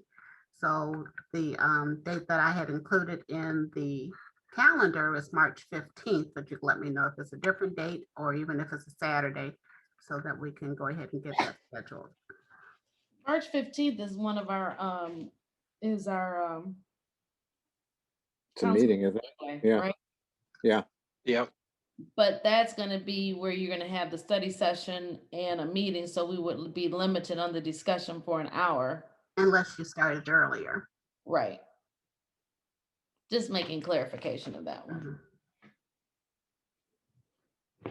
Yeah, I'm fine either way. Starting earlier or doing it on a different day. How much earlier, like 5 o'clock or so? Is an hour enough? Well, I will be honest that mine is gonna have to be after 5. So I mean, Yeah, I won't be joining until about 5:30 just to be on the safe side. I mean, I think for me, and this is not speaking for anyone else, 5:30 would be a safer time. So we need more time than that. And if there's anybody else that has that same thing, then maybe we should consider another day. Yeah, another day. yeah, I agree. So do you want us to try a doodle poll and come up with a date then? Okay. Just give us three dates as you normally do, even if it has to be on a Saturday. Okay. All right. Okay. So I'll make a motion to approve the fiscal year 2021-2022 budget calendar as presented and scheduled the council's goal setting session for the determined date at the determined time after the doodle poll. Second. It's been moved in second. Is there any discussion? Hearing none, roll call, please. Roll call, Councilmember Ferguson, Yes, Mayor Garrett, Yes. Mayor Pro Tem Cantor, Yes. and Councilmember Siddiqui. Yes. Motion carried. Thank you. Going into the city administrator reports. Excuse me. Thank you. Couple things. I know people have been contacting us in regards to their water bills, and there may be some fluctuations, which is why we are scheduling to have some of the water meters tested. And we have a sufficient number of volunteers now. It was slow going at first, but we have them, so we'll get those scheduled and contact the residents relative to when those examinations will be. And to let everyone know that we're short 2 staff persons. So basically Pam is doing now 5 jobs, and she's also taking the calls relative to anything related to water bills and property tax bills. So although she's responding to the calls, they may not get it that same day. So at least allow to the next business day for those calls to be returned. And I wanted to let everyone know that there is now a PSA that's been produced relative to reminding people to keep their dogs on leashes, as well as to bag the dog poo while they're out there, or they are subject to receiving tickets. We're getting a lot of complaints, but we also have to see it when it happens in order to ticket. But if people will be responsible, that would be most helpful. And in regards to the ads in the Oakland Press versus the Southfield Sun, we will be utilizing the Southfield Sun whenever the timing permits. Sometimes it's just a matter of when we receive the information and when we are required to publish it. If in the Southfield Sun only publishes once a week. So if that timing doesn't work, we cannot use that and be in compliance. But whenever it does work, we will continue to use the Southfield Sun for public notices. They're also on our website and typically in our e-newsletter, and we try to get the word out there every way we can. Thank you. City Attorney, Nothing for me. yours is always so easy. The reports of boards, commissions, and committees. Bruce for the Planning Commission. Yeah, just not a lot to report. I mean, just we're continuing to move forward on the comprehensive plan. And then, you know, obviously, because we have the ZBA board meeting, ZBA board meeting tonight, we had recently approved as a planning commission, the site plan for Ramil, and now the variance that he requested has also been approved. Thank you. Sakra, final quarterly report. Sakra and Sakwa, final quarterly report. There's nothing in particular to update you on. They are anticipating the 2% increase in the rates that they charge us. And that's probably the main thing. That's the increase that we should see in 2021, 22 next year. It depends on when they decide to start it. This past year, they delayed the start several months because they just knew it was just difficult. Okie dokie. Thank you. Unfinished or new business? Anyone? Okay. All right, I'll go here. So the mayor has asked me to make some comments and some statements here. As council knows, as we've discussed this a little bit, there's been a ton of comments lately over the last 2 or 3 weeks over social media regarding transparency, regarding city finances, regarding the capital improvement bond.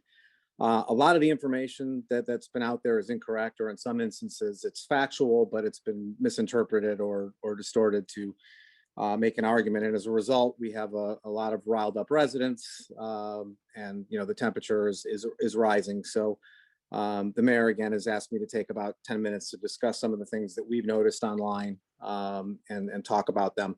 The first issue is one of transparency. So in every city board, every city forum, our committee meetings, our council meetings, DDA, all of them, you know, we actively solicit residents to participate, share their ideas, and promote differing points of views. And to facilitate this, we try to be as sensitive as possible to being transparent and making documents available and so forth. Many of the recent comments have indicated that the Capital improvement bond was made under the cover of darkness. It was done in secret. It was, done over in a short period over the holiday season, so people wouldn't be aware of it, and so forth. And none of this could be any further from the truth. I mean, first and foremost, we've been talking about these systems for over 2 years now, informally, and on a formal basis, we've been talking in detail about these systems for the last 4 months. There have been at least a dozen public meetings on the capital improvement bond. We had 3 infrastructure meetings. We had 4 council meetings, 4 city council study sessions where it was discussed. We had 2 city council meetings where we went into the issues and the tenets of the capital improvement bond in ad nauseum detail. It was discussed at 2 planning commission meetings, and then we had 1 dedicated town hall to the subject. And all of these events were advertised on the city website, almost always on the front page, and often on the pop-up that you have to click through in order to get to the actual website itself. So it's advertised there. We advertised it on our Facebook site. It was put in our weekly our weekly city e-newsletter, which goes out to 1,000 residents.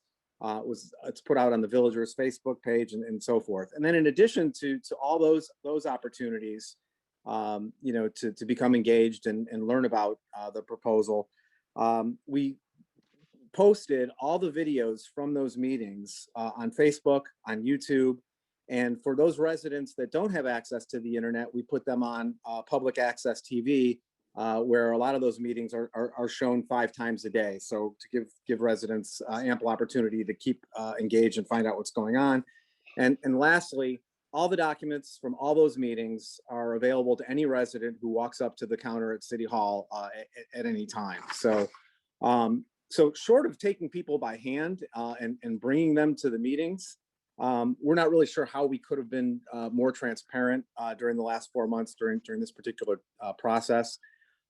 Every effort was made to be transparent, as I just noted, and to make information available and to give residents an opportunity for input and to shape the bond proposal. Very similar to what we did with the road project, where a lot of the ideas that came from the attendees of our meeting our meetings that led up to the last November road proposal that was approved came from residents who came to the meeting. However, transparency is really a 2-way street, and being an informed resident requires an actual effort, to seek out this information and stay engaged. And council and our committee finds it very disheartening that, the efforts of so many to improve the community are being attacked by residents, not based on the actual tenets of the solution, but rather due to their anger over, supposed secrecy, which very easily could have been avoided, by making an effort to stay engaged, because the information was definitely out there. Another topic, and Cheryl, the city administrator, kind of alluded to this a minute ago, that helped feed this secrecy theory was with respect to publishing the notice of intent, where we published it in the Oakland Press instead of the Southfield Sun. Again, this was not, as Cheryl mentioned, this was not done as a nefarious plot, but rather for a few specific reasons. And I don't think Cheryl mentioned this, but one, the Oakland Press is much cheaper than the Southfield Sun, so it's a cost savings measure. But second, and much more importantly, as Cheryl mentioned, it's the issue of timing, because the Oakland Press only publishes. The Oakland Press publishes daily, but the Southfield Sun only publishes once a week.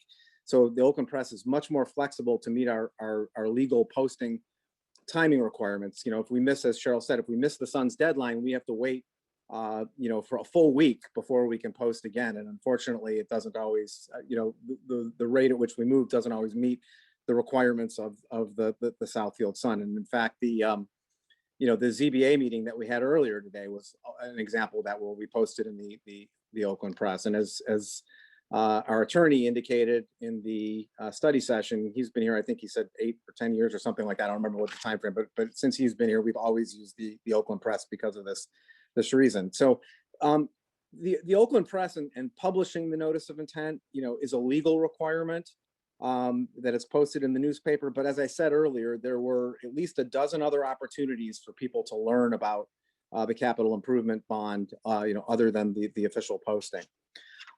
Other negative comments that we heard a lot of was that the town hall was after the council approved the notice of intent. This was actually by design. We had a dozen opportunities for residents to learn about the capital improvement bond, but we put the town hall after, not only to educate the residents on the details of the proposal, but also to inform them of the notice of intent, so that they were aware and could exercise their right of referendum if they so choose. And I believe residents tried to do that as well. So that was on purpose, because we wanted to make sure that you knew about the notice of intent. So again, and this is sounding like a broken record, but there were many earlier opportunities that residents had to learn about it and influence the bond proposal.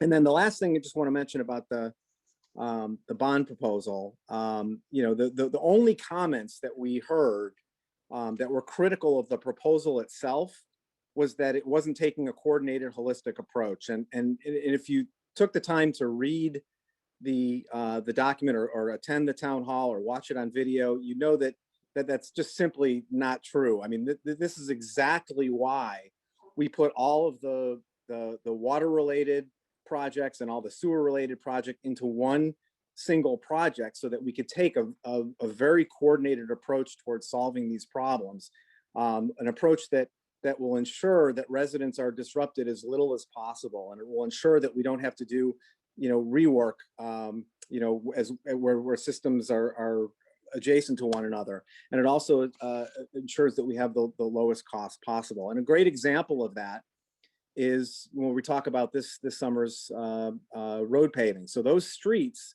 that are being paved, all of these projects are going to be coordinated along with the paving of those streets. So for example, the gate valves on all of those water mains associated with those streets that are getting repaved are going to be replaced. The fire hydrants on those streets are going to be replaced.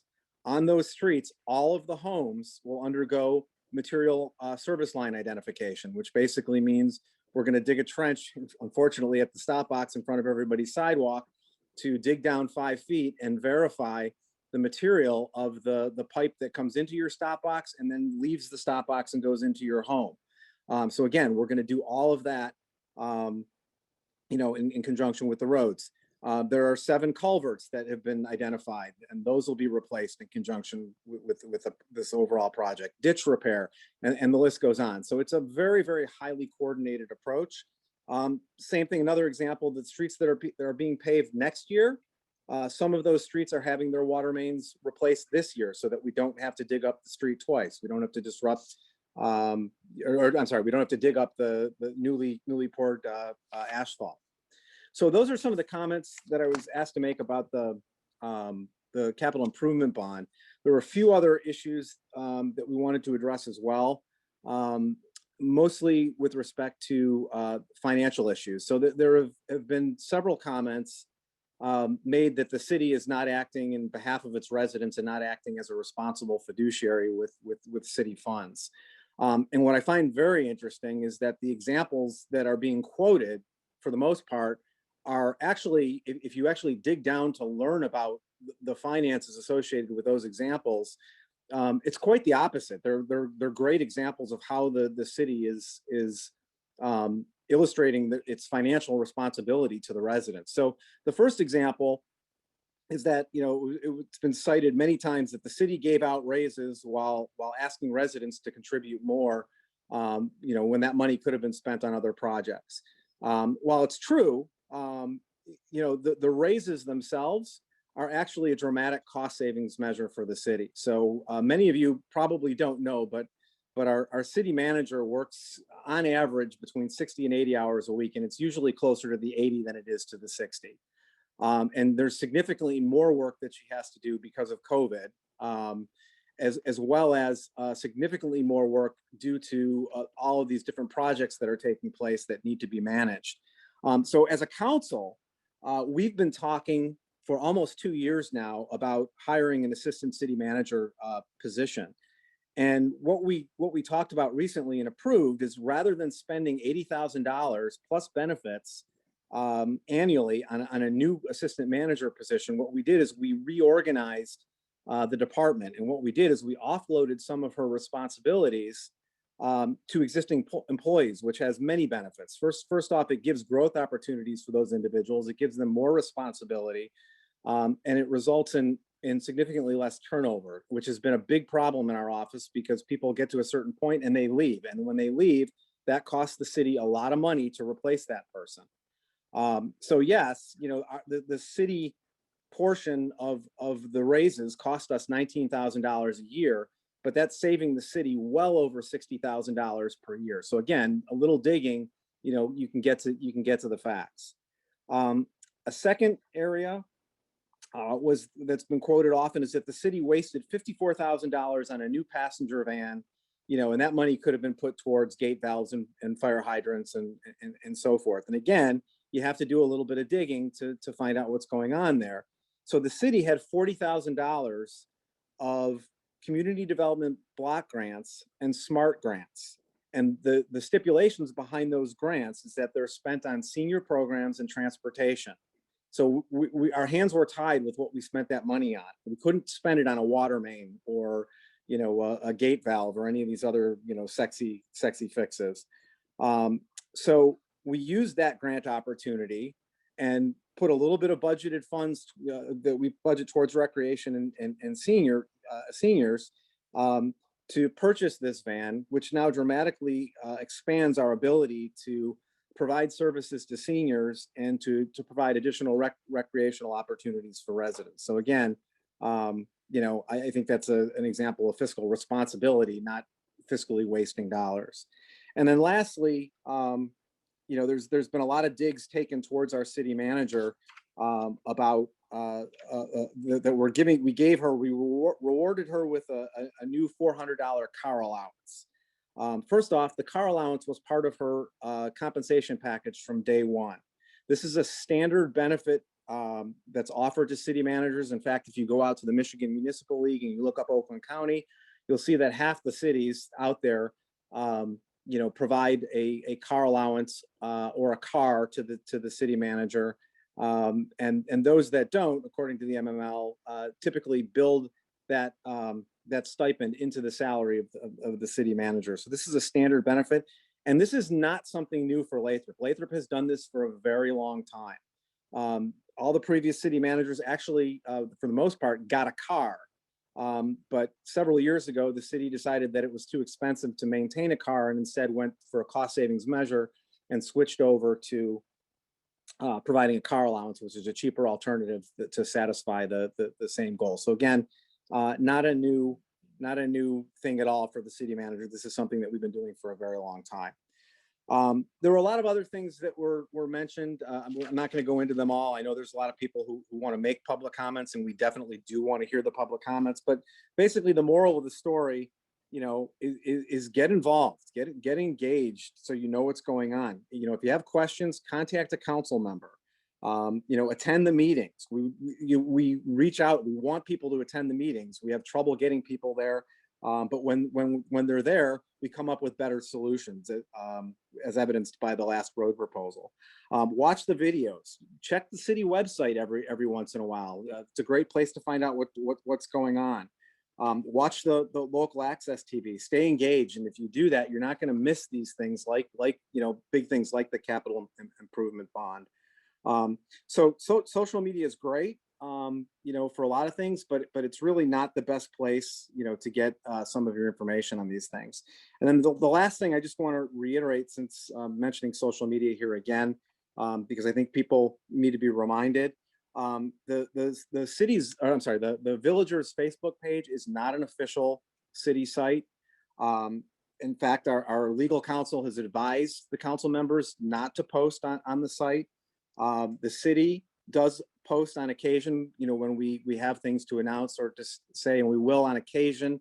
The city will comment on threads if there's some factual information that's needed or a correction that's needed, but the city is not going to get involved with some of these emotional and sometimes contentious, conversations on Facebook. It's not the forum for that. Today, what's going to happen in a minute with the public comment, this is the forum for people to talk about those things. So again, the mayor wanted me to address some of these concerns. Happy to do it. And we're happy to take public comment. And if anybody has any questions on any of the information that I just spoke on, email me, bcantor@lathrupvillage.org, call me, whatever. So with that, I think the mayor is going to open up public comment. Wow. Okay. So I was going to ask Salim or Ian, is there anything unfinished or new business before we go into public comment? Yeah, just for me. So I posted the water service line link and or website. So most of you who are online right now, if you haven't done the survey, please take the time to do it. Please take the time to verify if your service line is either copper or galvanized. It's very simple to do. You can copy the link that's in the chat, and then you could go online and just go through that NPR survey. Be no issue. One other observation, Bruce. So many people really don't realize what a gate valve does. And oh, sure. Right now, our gate valves that have been well over 30 years old don't work. So the gate valve basically is cutting off water when you need to service certain parts of the water main. So Bruce, I'm not going to steal your thunder. Go ahead. Yeah, I'll comment on that, Ian. So the gate valves, most of the gate valves were put in around 1920 and have about a 50-year life. So they're well past their prime. As Ian said, they can't, a lot of times they can't turn the gate valves off when there's a water main break. As you know, I think we've had 5 water main breaks in the last week and a half or 2 weeks.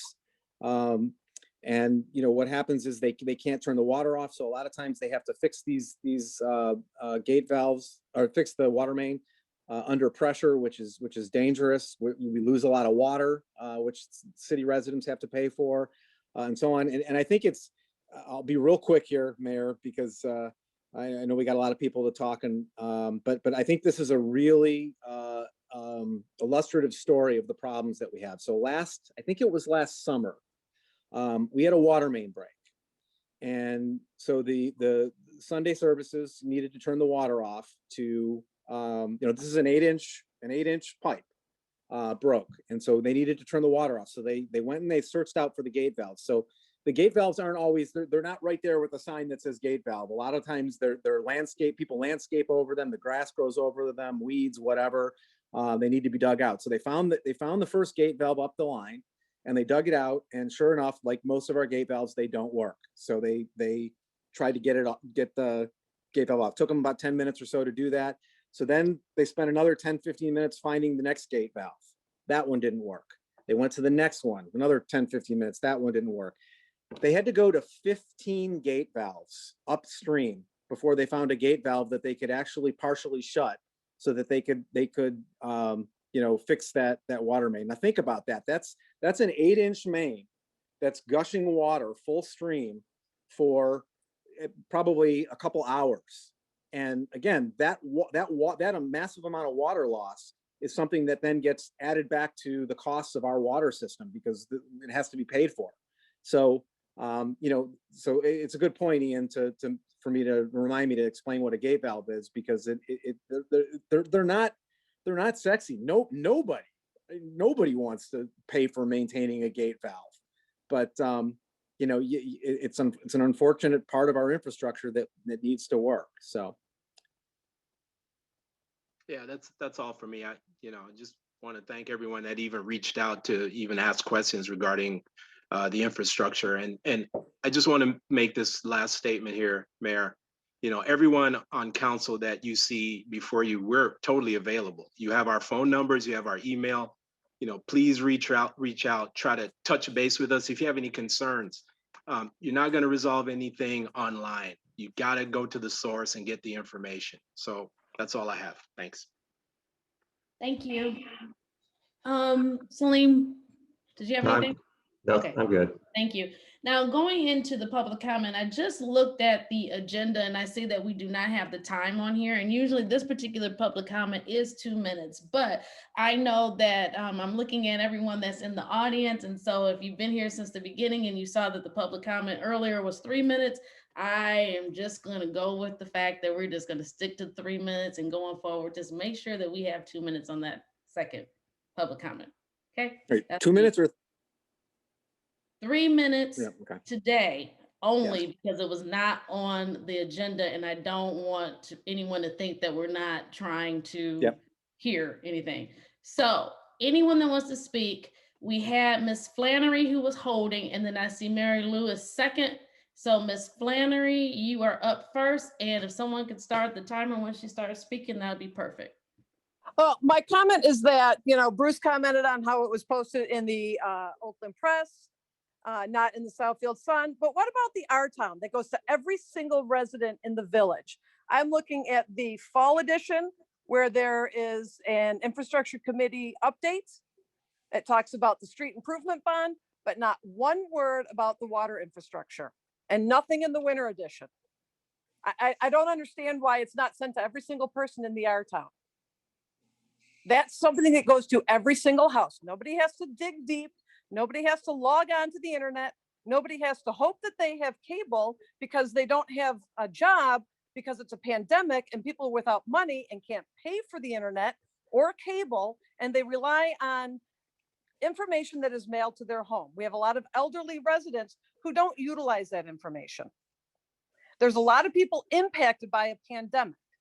And not only did we approve a major bond, now you're also adding on $5.38 million to an already overtaxed community. We're one of the highest taxed communities in the state. This should have been addressed along with the roads and somehow intertwined with the roads, not two separate things. One where you have the roads that you guaranteed aren't going to go to anything else but the roads. So you can't even pull from that to a water infrastructure that also needs assistance. Bad move during a pandemic where people are not getting the information, in my opinion. Disappointed. That is all I have to say. Thank you. Next is, you reset it. Thank you. Mary Lou?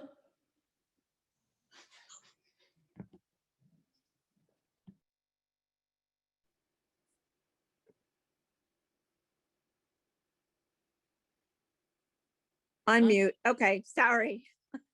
Okay, hi, everybody. Mine's going to be short. I just wanted to say, unfortunately, Katie, the opposite as you. I think you guys have done an extraordinary job making the information available, especially during a pandemic. And like you, Katie, I don't have cable, so I don't have any of this information, but I'm always on the internet. I love to read everything else. But what I found particularly helpful was the YouTube video about the explanation about some of these things. If I don't understand it, I'll listen to it again.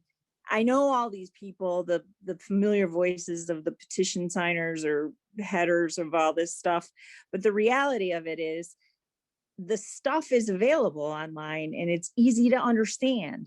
And if I don't understand, I call somebody for clarification, but I don't get my information from some of the cast of characters that have stirred up chaos before. I want peace in the kingdom. And I don't know. And Cheryl, shoot, man, I had to reach out to her personal number to get some information about, a flood I had in my basement. And she was great. She gave me information I needed. Bruce is always, really pretty good about responding. And I reach out to some of my pretty knowledgeable people. So when I find a video that's helpful, I post it on the villagers page and say, hey, did you read this? And then I can see on YouTube, only 143 people watched the video that pretty much explained everything you explained today. So as far as, I didn't read the actual petition, but I didn't agree with it because I kept thinking, well, it makes sense to me. This stuff's got to be addressed. So anyway, good job. Thanks. I appreciate it. I voted y'all in. So you're doing your job as far as I'm concerned. So thanks. Yay team. That's all. See you guys. Bye. Thank you. Is there anyone else that wants to make a comment? if you want to, you can raise your hand or write something in the chat. While we're waiting for, see if someone else is going to raise their hand, just want to acknowledge that I have received 3 public comments from Karen Miller. And is there any, nope, I got one hand up. I'm not sure who that is. Kaylin Danforth. Can you unmute her? Oh, Hello. hi. I just wanted to reiterate my comment that I had in the study session, just in case anybody else was feeling the same way. And my comment, just to summarize it, was I appreciate you guys being accessible. I believe that myself and some others who I've spoken to had kind of an issue with the accessibility is great, but I didn't really feel welcome when I did express my opinion. I expressed my concern about the ballet school in private with Cheryl and at a city council meeting, and I didn't really feel like it was very welcome. So I think that the accessibility that you all obviously try very hard to have would go a lot farther if people felt a little more welcome. That's all. I'm glad that you spoke up, because actually between our last call, like I said to you before, very disappointed if no one followed up with you. And I was sent something back, and it appears, and correct me if I'm wrong, there's 3 communications between you and the city administrator, and then you all had lunch on March 3rd at noon. So I'm just trying to understand what is, how could we do something different in that situation? That is true. We had email communication and we had lunch. I was trying not to get personal, but the lunch was very awkward and I felt like I was pulling teeth trying to get Cheryl to talk to me. I can appreciate that. Now, my thing is, as a council, we can only make sure that everybody that's in the administration responds. And that's what our expectation is as a council. And from what we put in place, I see that she did, and even went so much to have lunch. Now, what we can do as, I don't want to say that word, as the people that kind of are over our city administrator, we can only coach to behavioral. But the fact is, what our focus is on what our expectations are, which are respond to our residents. And at this time, I see that she did more than once. And I apologize if it was awkward. And then, she and I can talk about that later. But I just, I just wanted to show you that we on the council are very serious about the response. I've been on this council for 10 years and we didn't respond as fast before. So I take that very serious. And if you have any other problems, just please make sure that you reach out to me, and then, we can talk further if you like. I do understand, and I was notified that it has actually been addressed with her previously. So there's no need to address it again if it's already been addressed. Thank you. Okay, thank you. Is there anyone else that wanted to speak? Do you see any more hands, anyone? Okay. I accidentally closed my agenda. Wait, did Kelly? Huh? Did you say that there were public comments to be read in the record, or no? Well, I was just told I had to acknowledge them. Do you want me to read them? I don't. Scott, what do you have? I think you should, any written correspondence should be read into the meeting record. Okay. So that it's incorporated as part of it. Okay, so the first one is from Karen Miller. This evening it is, oh my goodness, I can't read this. 69 homes have sold in the past year, many far above the previous assessed values, also lifting the caps on the taxable values. What is being done with the additional revenue? The second one from Karen Miller. I brought up the issue with the water system during the first road millage campaign. I was told there was no issue and/or the money was in the budget to cover everything. Why wasn't the entire infrastructure system looked at holistically and a comprehensive plan developed to bring to the voters? Some residents will now be paying for sidewalk repairs, ditch repairs, the road millage, and the capital improvement bond. What are you going to hit us with next that we won't have input on? Kelly, when you're done with the third one, I'd like to address the second one. Third comment from Karen Miller. Almost 200 signatures were collected, most of them in the past 5 days, asking you to put the $5.38 million bond on the ballot. The whole process was cumbersome and lacked transparency. By the time we figured everything out, there wasn't enough time left to collect 390 signatures. Are you just going to blow off the concerns of 200 residents? Because as Mr. Cantor said during the study session, if everything has to go before the voters, you wouldn't get anything done. And that's all I have. Okay, so couple of comments there. So first off, and I've read some of those same comments online. I chose not to address them, when you had me make some comments, but since they were brought up, the first thing I'm going to say, which is in direct contradiction of the second comment, is, and you can go back and look on the town hall videos for the last 3 years. It was never, ever said that the water system was fine. We said that the sewer system was in good shape, but this is something that we talked about regularly in the last 2 years in the infrastructure study group. It was also brought up many times in the 11 town halls I did on the first in the first road proposal that was voted down. It was also brought up a few times, I think on the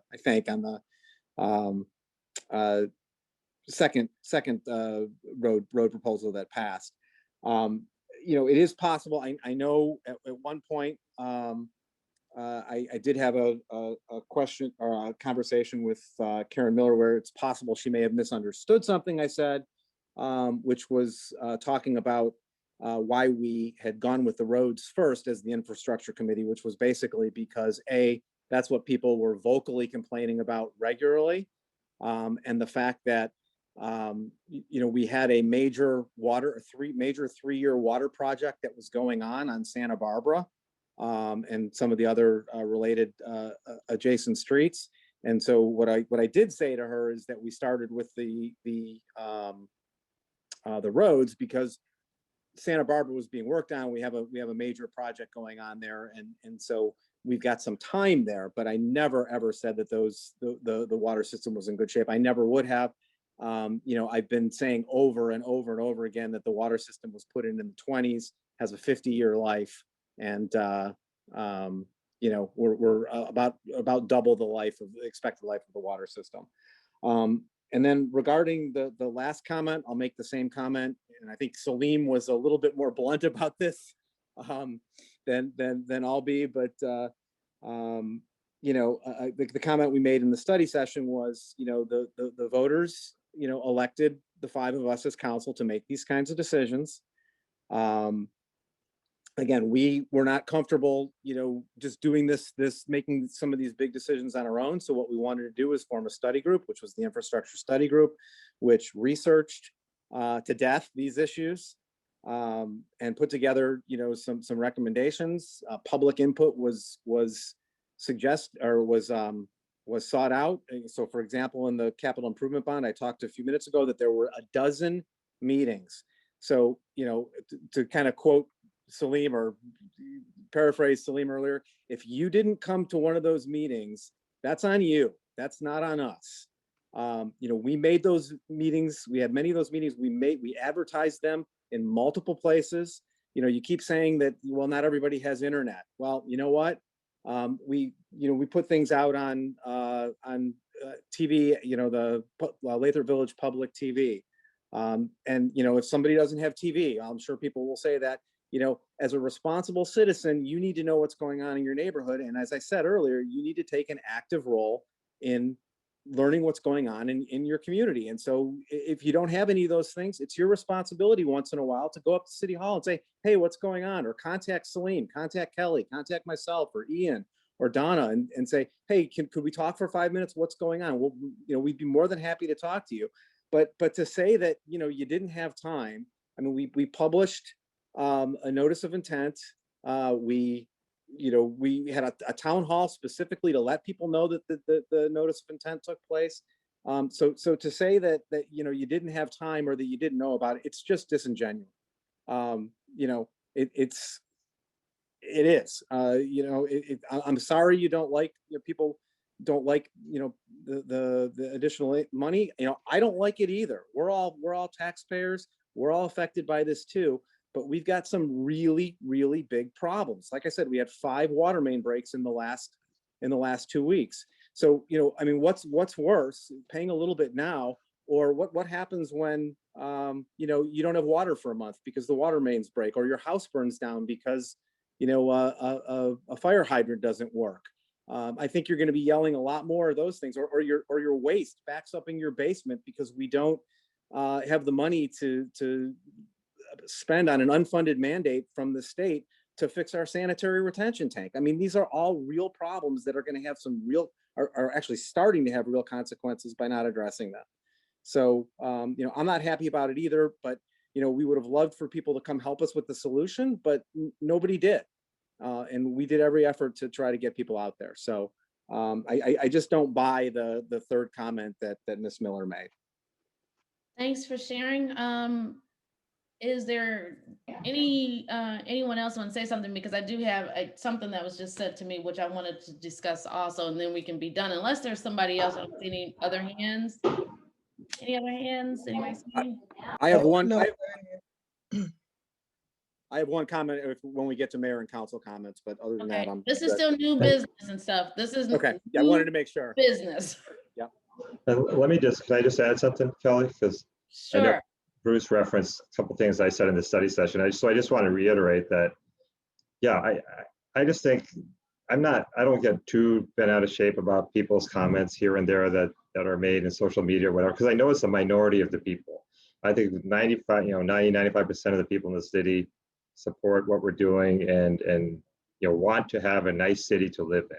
And that's all that we are trying to do as a city council, is to make sure we have a nice place to live. We have good roads, we have good infrastructure.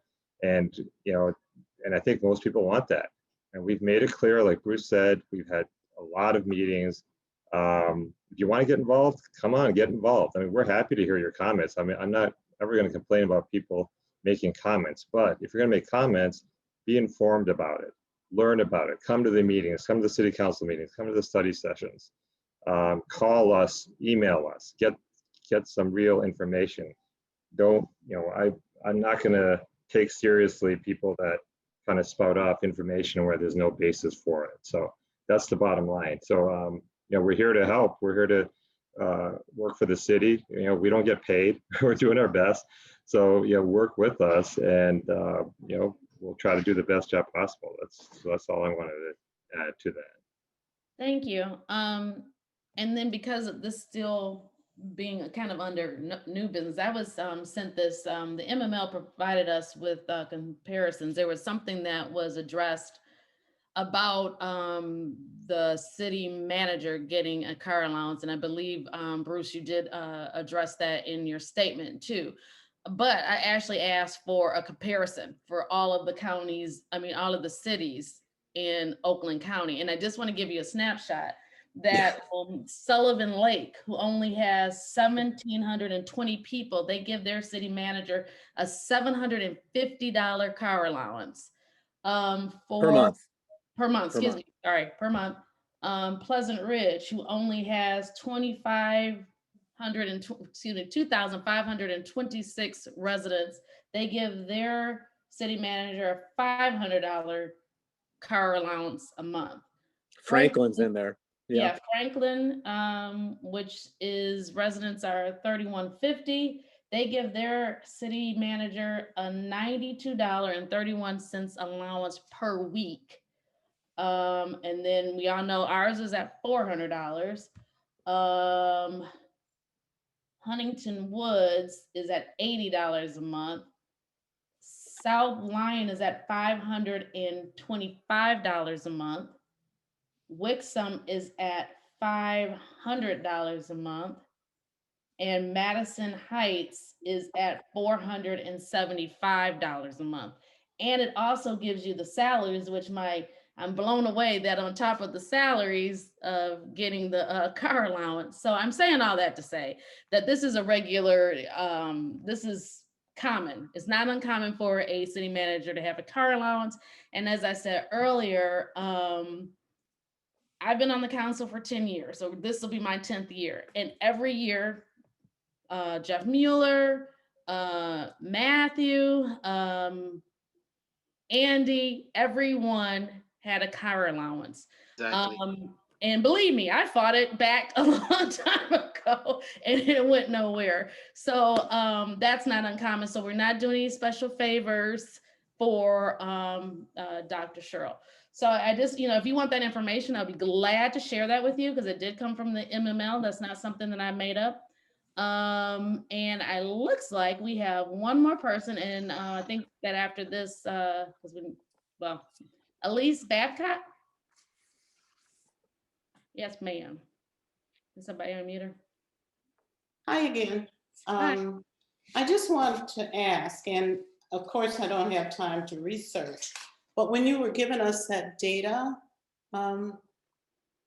Kelly, did you, was it based on comparative number of population, city to city, average income, city to city, pace, the taxes that the city taxes they pay?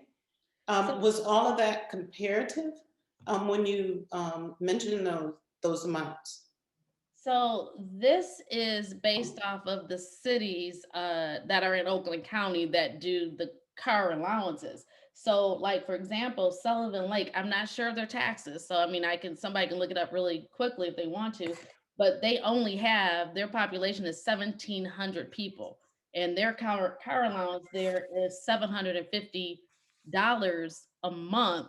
Plus, their city manager makes a lot more than our city manager. So right. What about average income? The average income of the city as a whole? Not just our city. I mean, the ones that you listed, like. Yeah, it's not reflected in there. I know what you're getting at, Elsie, but it's just, okay. It's really hard. The document that we're pulling from is just to give residents a sense that this is normal. But it's really hard to do apples to apples comparisons because there's so many variables that you would need to factor in. For example, I don't remember what the city is. What, Sylvan Lake, or what do you call it? Would say? Yeah, Sullivan Lake. Mm-hmm. Yeah, I mean, that could be a fairly new city, whereas we're a fairly old city with old infrastructure, so they might not have infrastructure costs that we have. They may have a higher tax base, so it's really difficult to come up with an apples to apples comparison that you're obviously seeking. But it really is just for comparison to say, hey, a car allowance is a normal thing. It's part of a city administrator's compensation package, and we're not doing anything nefarious here, or just throwing money at her. This was part of her compensation package. Okay, yeah, I understand that they probably need it, but I was just wondering with those cities, I know some of them have a much higher income bracket than we do. That's all I wanted to know about the data. Yeah, I wish those kinds of comparisons were easier to do, because I'm an analytic geek too, and when I've been doing some of the analyses that I've done in the past 3 years for city council, it's been frustrating not being able to make those exact kinds of comparisons. Right. Well, Bruce, I teach math, so that's where I just went there. Okay. Yeah, I have a degree in math, so. Oh, yay! And I teach math at Wayne State, so. Excellent. Well, excellent. I appreciate that your inquiry about that. Mine wasn't so much to give you the pricing, but it was just to say that this is a normal. And like I said before, this has been the norm for the last 10 years from my being on the board. This has I been the. just raised my hand for another question. Oh, go, I'm sorry, Ms. Babcock, are you all set? Oh, yes, thanks. You are very welcome. Mary Lou? Oh, let's see. Am I unmuted? Yeah. Yep, we can hear you. We heard Okay, I everything want you you said. all to turn yourself into cats just for 1 minute because we could use some comic relief. And I keep trying to like text y'all, but I insist before the close of the meeting, you turn yourself into cats. I want a If only- screenshot. If only we knew how. Oh, man. Okay, fair enough. That's all. Have a good night, you guys. Thank Oh, you. I love Good it. Scott, There you go, Scott. I have no idea. awesome. I have no idea. Awesome. Okay, Bruce is cool. Have Bruce good is a night, you dog guys. person though. Yeah, exactly. So, Okay, because bye. thank you, Mary Lou. Public comment, we're gonna close it up. Council, I have nothing for the evening. I think I've said enough. So anyone else? I just have one quick comment. 3 More minutes. on a serious, more on a serious note. I just want to, the Lathrup Village family lost somebody, a longtime resident, I think over 50 years. Brigadier General Robert Raish passed away about, I think it was about a week and a half ago. It's a family that's been here for, like I said, almost 50 years. They were here when I was a kid living here. So I just want to pass on our condolences to the Raishes. Thank you very much. Can you keep us informed about the arrangements if we missed it, if there's something that we can maybe? Yeah, I think I think if I remember correctly, it's going to be on Mackinac Island at some time in the future. Just because of COVID, I think they're haven't figured that out yet. Okay, thank you. Salim, Ian, anything for the good of the cause? No, I have nothing. Thank you. No. Thank you. Anyone else? Administration? No? Okay, well then I will take, as close again, I will take a motion for adjournment. Make a motion to adjourn. Second. It's been moved and second, we're adjourned. I'll be back soon. It's so hot right now, sorry.